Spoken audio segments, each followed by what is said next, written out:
j'espère que tu vas bien. Bienvenue dans ce nouvel épisode où on va parler des actions que tu peux mettre en place pour rendre ta femme plus amoureuse et plus dans ses énergies féminines. Donc un topic 100% masculin, mais les femmes, si vous êtes là, écoutez parce que vous avez aussi votre rôle à jouer. Donc moi, c'est Sarah Joy. Si tu es sur cette chaîne, c'est que tu as envie de t'améliorer et améliorer tes relations. Surtout, la première relation, c'est à toi-même, mais elle en découle sur toutes les autres, que ce soit dans ton business ou dans tes relations amoureuses ou amicales. Donc bienvenue, et aujourd'hui, on va parler de cette synchronicité qui se passe quand un homme est dans ses énergies masculines et qui laisse en fait la place à sa femme ou à sa compagne ou à sa future partenaire d'être plus dans les énergies féminines. On a les deux en nous et le but, c'est de trouver une harmonie entre les deux personnes.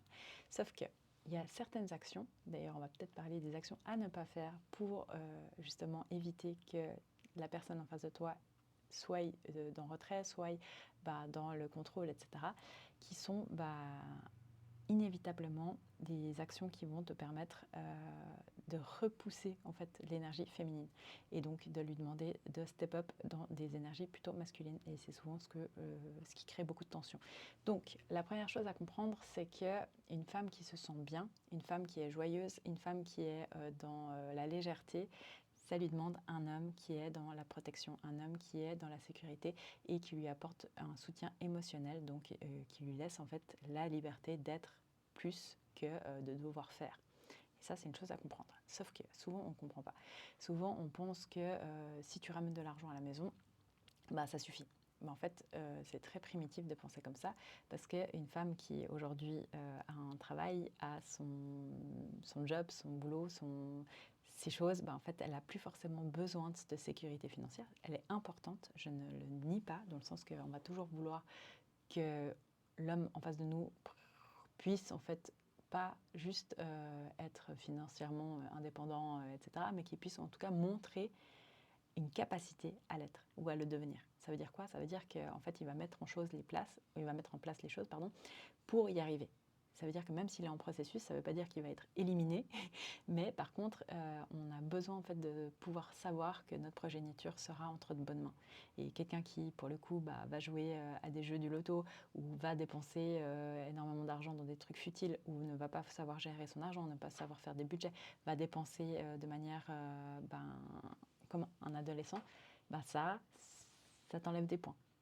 Donc même si tu n'as pas beaucoup d'argent, mais que tu sais bien le gérer et que tu montres de la stabilité et que tu montres que tu veux aller chercher plus loin, donc aller chercher à être complètement autonome par toi-même, etc., et de ne pas dépendre de l'État ou d'autres personnes, en fait, ça va augmenter la sécurité inconsciente chez la femme.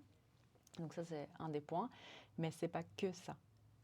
On demande aujourd'hui dans un couple, un partenariat, que l'homme puisse avoir une certaine intelligence émotionnelle. Ça veut dire qu'il va pouvoir en fait être vulnérable et pouvoir parler aussi des choses qui vont et qui vont pas. De pouvoir parler en fait des choses qui le tracassent. C'est pas censé, ta partenaire ou ta femme, c'est pas censé être ta psy. Okay, parce que là, tu vas perdre des points. Mais par contre, tu dois pouvoir communiquer, tu dois pouvoir être ouvert et pouvoir, avec elle, en fait, te lâcher. Ça veut dire te lâcher. C'est toujours un peu la même chose, parce qu'un homme ne sait pas ce qu'il c'est que d'être aimé à part sa mère dans sa vie. Et le fait, en fait, je sais pas moi, de pleurer, etc., c'est souvent très mal vu, mais c'est parce que c'est avec les mauvaises personnes. Et c'est pas, je suis pas en train de te dire tu dois devenir un pleurnicheur ou autre, mais en fait, si tu tiens à cette femme, tu dois pouvoir lui dire, tu dois pouvoir le prouver par tes actions, tu dois pouvoir être là et pouvoir chercher des solutions si votre couple, par exemple, ne va pas. Mais si toi, tu te renfermes, si toi, ce qu'on t'a appris, c'est à la fuite et de jamais parler parce que tu es un macho, entre guillemets, en fait, ça va pas t'aider dans ta relation. Surtout que tu vas prouver à ta partenaire que tu n'es pas émotionnellement stable pour elle, parce que tu préfères mettre ton ego en premier à l'instar en fait de votre relation. Donc ça, c'est quelque chose à faire attention. C'est commencer à comprendre, ok, en fait, on a tous des émotions, il faut que j'apprenne à les comprendre, que j'apprenne à les utiliser à bon escient, et je ne dois pas me laisser submerger par ça, mais je dois pouvoir avoir une partenaire de vie avec qui je peux en discuter. Donc ça, c'est important. 3, c'est d'avoir des plans. S'il vous plaît, il y a un truc qui est vraiment horrible aujourd'hui. La plupart des gens n'ont pas de plan, en fait, n'ont pas de vision. Et ils n'ont plus de conviction. Ça veut dire qu'ils sont neutres, ils sont plats. Mais en fait, il n'y a rien de pire, je pense, ne serait-ce que pour la libido de ta partenaire, d'avoir un homme plat. On aime les gens qui sont passionnés, qui ont vie en fait, qui ont de la vitalité, simplement. Et ça, tu le développes dans tes passions, tu le développes en faisant les choses que tu aimes, tu le développes en cherchant plus loin, tu le développes en ayant de la curiosité. Et en fait, en ne pas restant juste dans ta zone de confort, en te disant c'est bon, j'ai mon job, de toute façon, je suis bien payée. Et puis voilà. Ça, je pense que sur le long terme, ça dépend de ta partenaire, bien évidemment, mais on a besoin de stabilité, on a besoin d'épaules. Une femme est attirée généralement par les épaules d'un homme, pas pour rien en fait. C'est pas que le visuel, c'est le fait qu'on a besoin de se sentir en sécurité, on a besoin de savoir que notre homme il sait où il veut aller, on a besoin de savoir qui va l'idée, etc. Le lead, très important. On ne te demande pas de tout savoir et de tout l'idée, mais dans les petites choses, ça me prouve sur énormément d'autres choses qui sont plus grandes. Ça veut dire quoi? Ça veut dire, tu sais pas où aller le soir à un restaurant, ok, il n'y a pas de souci. Mais en fait, demande à ta partenaire ou à ta femme, ok, c'est quoi ton resto préféré ou ça te ferait super plaisir que je t'emmène? Elle va te répondre. Et là, tu lui dis, viens, on va là-bas. Et c'est pas juste en fait laisser à l'autre, fais comme tu veux, de toute façon, c'est mieux quand toi tu choisis parce que de toute façon, tu vas choisir autre chose. Ça, tu dois jamais en arriver à là en fait. Jamais, jamais, jamais. Tu dois avoir des plans de secours, tu dois avoir des backups, tu dois vraiment t'intéresser à la personne qui est en face de toi et savoir prendre le lead. Et en fait, ça, je pense que comme c'est des choses qui s'apprennent à la maison, parce qu'on le voit avec comment notre père traite notre mère, etc. Je suis pas sûre en fait, avec tous les divorces et tout le nombre de séparations, etc., que en fait la plupart des hommes savent leader un couple. Et en fait, quand tu leads un couple, c'est pas juste demander l'addition. Déjà, c'est déjà bien. Et ne split jamais l'addition au premier date, s'il te plaît. Ne fais pas ça. Après, vous vous arrangez comme vous voulez dans votre couple, mais au début, c'est pas classe en fait. Si tu l'invites à sortir, c'est toi qui payes l'addition. C'est comme ça que ça se passe dans la culture qu'on est aujourd'hui, mais c'est surtout pour toi-même. N'invite pas une femme à sortir si tu n'en as pas les moyens. N'invite pas une femme à aller dehors si tu ne peux pas te permettre de payer sa part. Et ça paraît un peu machiste, qu'est-ce que je dis, mais ça paraît du bon sens en fait. Si tu veux avoir quelqu'un dans ta vie, tu dois aussi pouvoir investir en elle. Et si c'est pas le bon moment pour toi, si tu n'as pas encore trouvé ce que tu veux faire de ta vie, si tu n'es pas encore aligné avec ton job, si tu n'es pas encore aligné avec ce que tu veux vraiment et avec tes visions, peut-être travaille d'abord sur toi.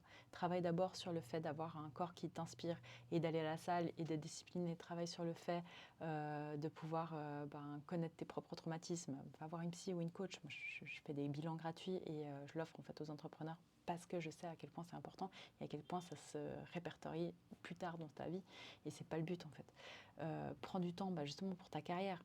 Fais en sorte que ta carrière soit alignée avec qui tu as envie de venir. Surtout, ne baisse pas les bras là-dessus et commence pas en fait à vouloir une relation peut-être si tu n'es pas aligné déjà avec au minimum déjà ta santé, donc ton corps, comment tu manges, comment tu fais du sport et ta discipline et commencer ton cheminement de carrière. Parce que ça, quand tu es jeune, en fait, c'est le meilleur moment de le faire. Et trouver une femme quand tu es en cheminement, c'est possible, bien évidemment, mais elle va te demander, elle va avoir énormément de patience avec toi parce que c'est pas quelque chose de très attirant, en fait, quand quelqu'un, il sait pas. Et pour une femme, en fait, ça montre beaucoup d'insécurité et c'est normal, en fait, de ne pas savoir. Tout le monde ne sait pas. Et ça demande de la maturité de l'autre côté.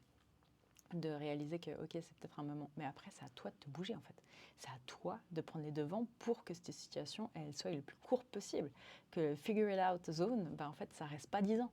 Il n'y a rien de pire en fait de voir quelqu'un qui se pense ou qui se dit être en train de figure it out, qui est en train de chercher à s'en sortir et que tu le vois scroller pendant des heures, que tu le vois sur Netflix, que tu le vois en train d'aller boire des bières, que tu le vois et puis tu sais en fait dans tes actions, ta foi elle se montre dans tes actions. Donc quand une femme, elle voit ça, surtout si elle est indépendante, surtout si elle a déjà son business, si elle a son sport qui roule, si elle a des amis, etc., une famille à qui elle revendique beaucoup d'attention, etc., elle n'a pas besoin, en fait, elle n'a pas besoin de materner quelqu'un.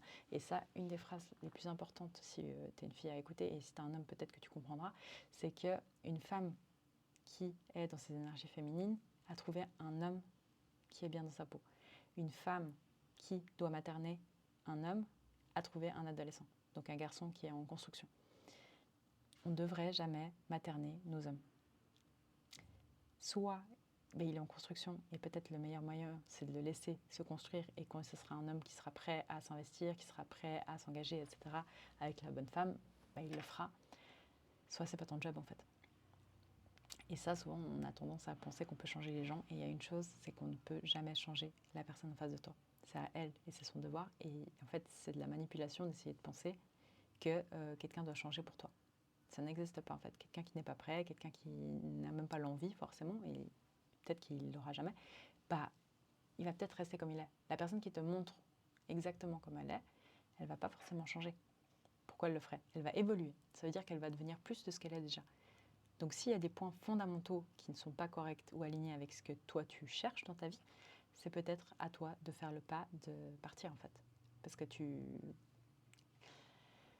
ton cerveau, de toute manière, il sait ce qu'il lâche et il sait jamais ce qu'il retrouve. Et en fait, ça, c'est une phrase que la plupart des gens se disent et c'est ok. Mais par contre, en fait, en restant, qu'est-ce que tu perds? Et ça, c'est la vraie question. Parce que si tu perds tes plus belles années de ta vie avec quelqu'un qui, pour le coup, ne va jamais évoluer de la manière que tu voudrais, est-ce que vraiment c'est bien?